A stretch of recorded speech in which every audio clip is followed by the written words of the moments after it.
পরে কিভাবে এই রাষ্ট্রপতি দেশ ত্যাগ করেন? আমাদের প্রশ্ন হচ্ছে এখানে। আমরা প্রশাসনের প্রতি সম্মান জানাচ্ছি।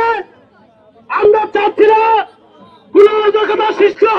আমাদের চাওয়া হচ্ছে ভাইয়া, আপনারা জানেন যে গণঅভ্যুত্থানের পরে এই বাংলাদেশ ছাত্র জনতার রক্তের বিনিময়ে আজকে বাংলাদেশ আমরা অর্জিত করতে পেরেছি। সেই জায়গা থেকে আওয়ামী লীগকে পুনর্বাসন করে যাচ্ছে কিছু আওয়ামী লীগের দালালেরা। আপনারা দেখতেছেন যে দীর্ঘ 9 মাস পরে কিভাবে রাষ্ট্রপতি এই এয়ারপোর্ট ত্যাগ করে সে বাংলাদেশ থেকে পালিয়ে যায়। নিশ্চয়ই এখানে তারা সেফ এক্সিটের জন্য তারা এখন তাদেরকে রাস্তা তৈরি করে দিচ্ছে, এই জন্য তারা পালিয়ে যাচ্ছে। ভবিষ্যতে তাদের কোনো কিছু চাওয়া পাওয়া আছে, তা না হলে বান্ডেল থাকলে প্রতি সেনমানিতে টাকা বাঁচবে।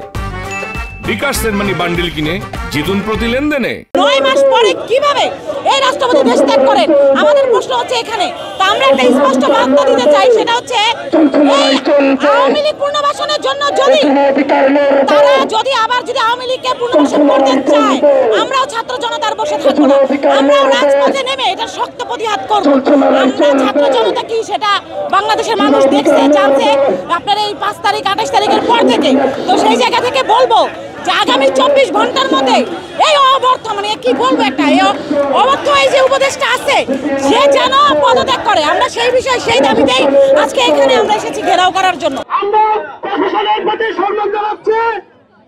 আমরা চাচ্ছি না অরাজকতা সৃষ্টি হোক। আমাদের দাবিগুলো আমরা 4 সদস্য বিশিষ্ট প্রতিনিধি টিম স্বরাষ্ট্র উপদেষ্টার কাছে গিয়ে জানাবো। উপদেষ্টা না থাকলে আমরা সচিবের কাছে জানাবো।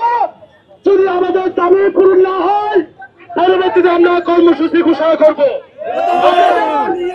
আমরা স্বরাষ্ট্র উপদেষ্টার কাছে যাবো। আমরা সব পেশা এখানে নেতৃত্ব নিয়ে মিছিল অব্যাহত রাখবে।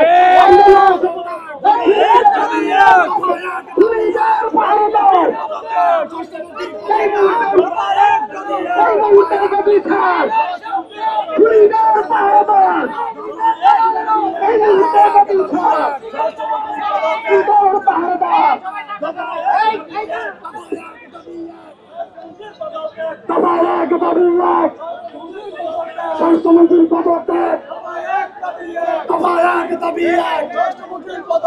স্বাস্থ্যমন্ত্রীর পদত্যাগ,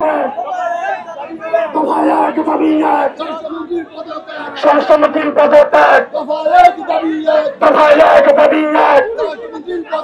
স্বাস্থ্যমন্ত্রীর পদত্যাগ, আওয়ামী লীগের দালালেরা হুঁশিয়ার সাবধান, আওয়ামী লীগের দালালেরা হুঁশিয়ার সাবধান, দালালের করিসমা খুলনাসিনা দালালেরা লড়াই লড়াই লড়াই চাল, লড়াই করে বাঁচতে চাল।